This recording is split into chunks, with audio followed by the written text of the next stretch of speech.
네, 경제의 깊이를 더하는 이슈 플러스 시간입니다. 오늘은 그동안 정부는 네이버와 카카오 같은 이 빅테크 업체들의 금융산업 진출을 독려해 왔습니다. 당정이 이 같은 내용을 담은 전자금융거래법 개정을 추진하고 있는데 내용을 열어보니 당초와는 기조가 조금 달라졌다는 평가가 나옵니다. 오늘은 빅테크 업체들의 금융업 진출이 어떻게 준비되고 있는지 자세히 살펴보겠습니다. 사안을 단독 취재한 정치경제부 문성필 기자 나와 있습니다. 문 기자. 네. 네, 먼저 이 전자금융거래법 개정이 추진되고 있다고 하는데 이 법이 어떤 법이고 또 어떻게 바뀐다는 겁니까? 먼저 이 전자금융거래법은 금융기관이 아닌 사업자가 전자금융업을 하는 데 필요한 진입규제 감독을 규율하는 근거가 되는 법안이라고 할 수가 있겠습니다. 네. 이 금융위원회 등 금융당국은요, 빅테크의 금융업 진출에 대비해서 관리 체계 내용 등을 포함시키는 것을 준비하고 있다고 이제 흔히 알려져 있었습니다. 예, 그렇군요. 그렇다면 이 법안이 현재 어떻게 마련되고 있는지 좀 더 자세하게 한번 들어보겠습니다. 법안을 추진하고 있는 더불어민주당 윤관석 국회 정무위원장 전화로 연결돼 있습니다. 윤 의원님 안녕하십니까? 예, 안녕하십니까. 윤관석입니다. 이 전자금융거래법은 원래 이 금융 신기술들을 포섭하기 위해서 마련된 법안인데 이번에 이 개정하시게 된 건 어떤 이유 때문입니까? 예, 그 입법 취지에 대해서 간단히 말씀드리면요. 비대면 온라인 결제 대행 서비스라든지 모바일 간편 결제 서비스, 또 선물 충전 카드 같은 것들이 다 디지털 기술을 활용해서 금융상품과 서비스를 제공하는 건데, 이런 회사들이 제공하는 서비스를 규율하는 법이 전자금융거래법입니다. 이 법은 처음 만들어진 게 2006년도고요. 당시에 비교하면 지금은 정말 그 디지털의 발전이 눈부시게 변했습니다. 그래서 이 전자금융 거래 수단이나 서비스가 많이 변했고요.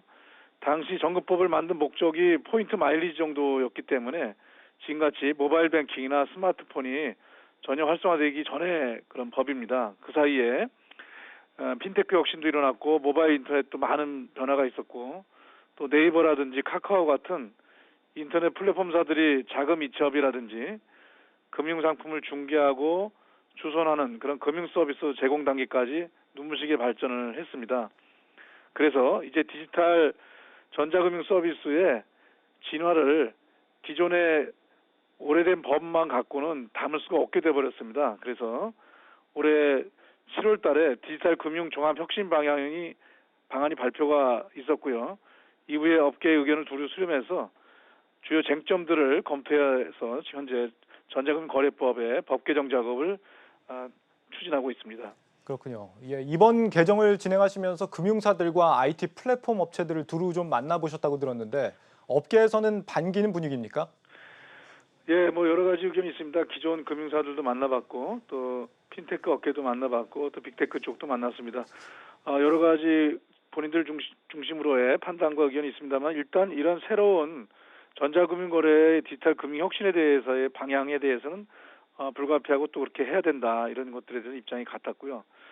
근데 이제 기존 금융사들이 가장 우려하는 점은 대형 인터넷 플랫폼사들, 소위 빅테크라고 부르죠. 빅테크사들이 금융업에 본격 진출하게 되면 기존 금융권의 입지가 크게 축소되는 것 아니냐, 이런 걱정을 하고 있습니다.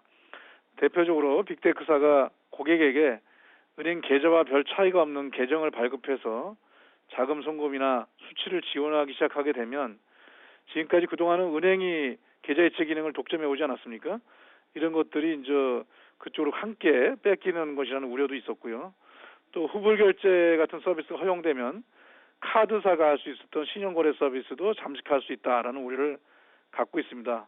여기에 더해서 플랫폼사들은 고객 장악력이기 때문에 그 거대 플랫폼을 활용해서 보험이나 금융투자 같은 금융 상품 서비스 중개업을 하기 시작하면 기존 금융사들을 납품업자나 다름없게 만들 수 있다라는 이런 비관 논가도 있었습니다. 이래서 금융당국이 최근 몇 달간 이런 기존 금융권, 은행권과 카드업계 같은 쪽하고 디지털 금융협의회를 수차례 개최하면서 소통을 하고 있습니다. 그래서 업계의 우려도 수렴했고요.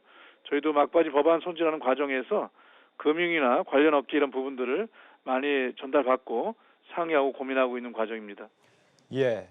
이 업계는 다소간 좀 불만도 있다 이런 말씀인데 그럼에도 이 빅테크 업체들의 금융업 진출을 독려할 필요가 있다고 보신 거죠? 어떤 이유 때문입니까?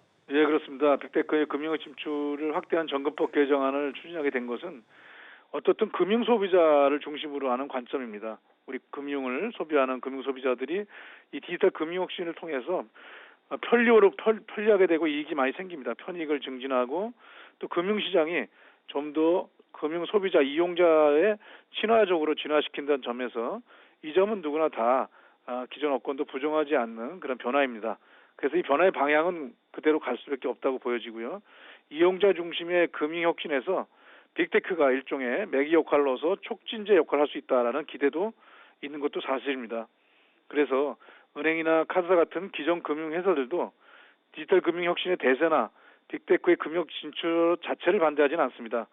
오히려 제대로 된 서비스 혁신 경쟁을 벌일 수 있도록 공정한 룰을 세팅해달라. 그래서 금융시장이 기울어진 운동장이 되지 않도록 동일 서비스, 동일 규제 원칙을 염두에 두고 법안을 만들어달라고 요구하고 있고 저희 또한 그런 기준 하에서 법안을 준비하고 있습니다.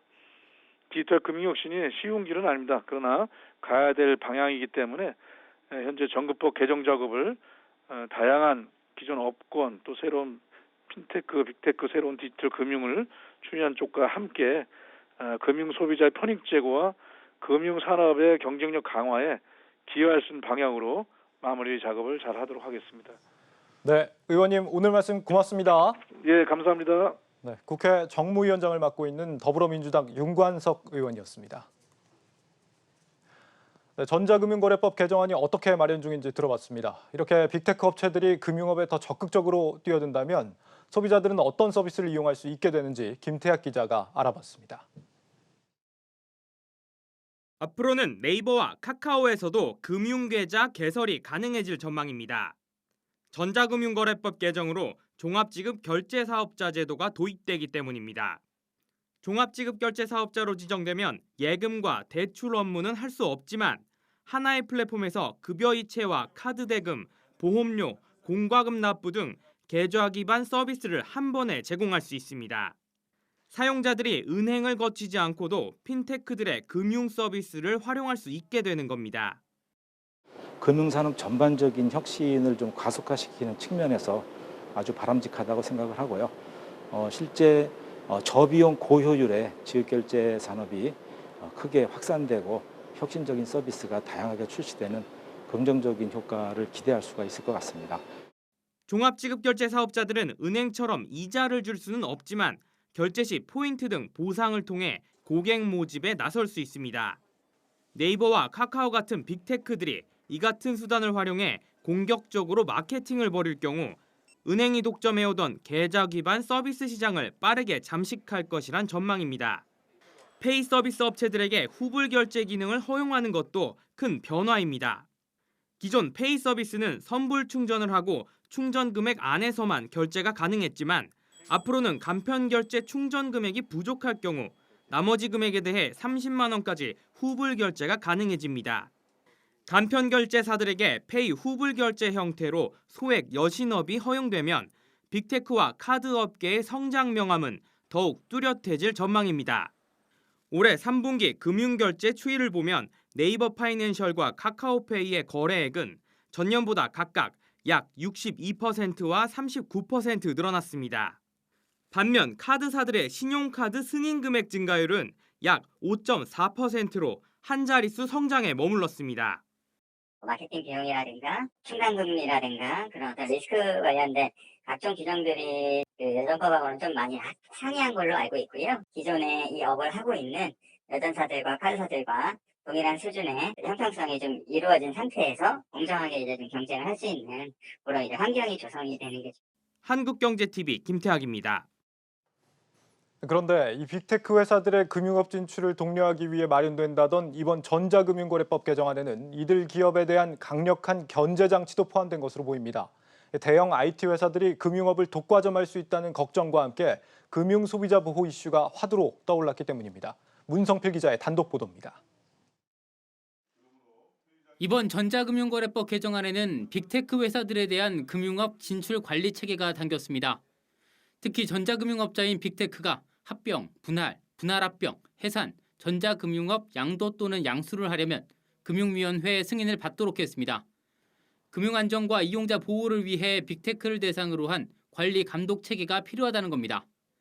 여기에 거대 플랫폼 사업자인 빅테크가 금융산업을 독식할 수 있다는 우려를 의식한 견제장치라는 분석이 나옵니다. 지난 11월 4일을 기준으로 정부에 등록된 전자금융업자는 154개사, 네이버 파이낸셜과 카카오는 물론이고 금융사, 증권사, 통신사, 온라인 쇼핑몰 등 다양한 업종이 섞여 있습니다. 이들 모두 합병이나 분사를 하려면 금융위 심사를 거쳐야 하는 셈입니다. 카카오처럼 인수합병 전략을 중심으로 성장해온 기업들 입장에선 부담스러울 수밖에 없습니다. 실제 카카오의 최근 5년간 인수합병 건수는 47건에 달합니다. 또 앞으로 성장 과정에 따라 M&A나 분사 등 업체 간 합충 연행이 활발하게 있을 것으로 예상됩니다. 이걸 모두 금융당국 승인을 받도록 하는 건 아직은 시기상조라고 판단되고 시장이 샤크이기 전에 규제부터 하겠다는 것으로 보입니다. 이와 함께 이번 개정안에서는 전자금융거래 정책 심의를 위해 금융위원회에 디지털 금융협의회를 두기로 했습니다. 현재 운영 중인 협의회와 이름은 같지만 논의에서 심의로 그 기능이 강화된 셈입니다. 금융위원장이 의장을 맡아 금융위, 과학기술정보통신부, 기획재정부, 공정거래위원회, 행정안전부 등 관련 부처 차관급 공무원을 포함해 25명 이내로 위원을 임명, 위촉할 계획입니다. 핀테크 관계자는 금융당국의 심의 기능이 강화되면 핀테크 사업자들 입장에선 사업 불확실성이 높아져 신사업 계획, 투자 유치 등의 어려움을 겪을 수 있다고 말했습니다. 한국경제TV 문성필입니다. 당초 빅테크의 금융산업 진출을 독려하는 취지의 이 전자금융거래법 개정안의 기조가 이 독과점 견제 쪽으로 다소 무게중심을 옮겼다는 얘기까지 들어봤습니다. 문성필 기자와 좀 더 자세한 이야기 나눠보겠습니다. 네, 문 기자, 이번 방안에 대해서 이 금융업계와 IT 플랫폼 업계가 각기 좀 다른 입장을 내놓고 있죠. 어떻습니까? 네, 그렇습니다. 일단 먼저 가장 크게 우려를 하는 것은 카드 업계입니다. 네. 빅테크의 후불 결제를 허용한 것을 두고 사실상 여심업을 허용했다, 이렇게 보고 있는데요. 신용카드 산업이 붕괴될 수 있다라는 극단적인 전망까지 하고 있습니다. 예. 여기에 회사별로 후불 결제가 30만 원씩 가능해지면 이른바 이제 카드 돌려막기 있잖아요. 예. 이런 것처럼 후불 결제 돌려막기 현상이 나타나고 자칫 저신용대를 양산할 수도 있다, 이런 이야기까지 나오고 있습니다. 이 반대로 빅테크 회사들은 충족 금액이 부족할 때만 허용이 되고 여기에 30만 원이라는 제한을 뒀기 때문에 이 같은 우려는 좀 지나치다라는 의견입니다. 예. 특히 이 후불 결제 한도를 30만 원으로 둔 것에 대해서는 기대에 못 미친다는 평가가 대부분입니다.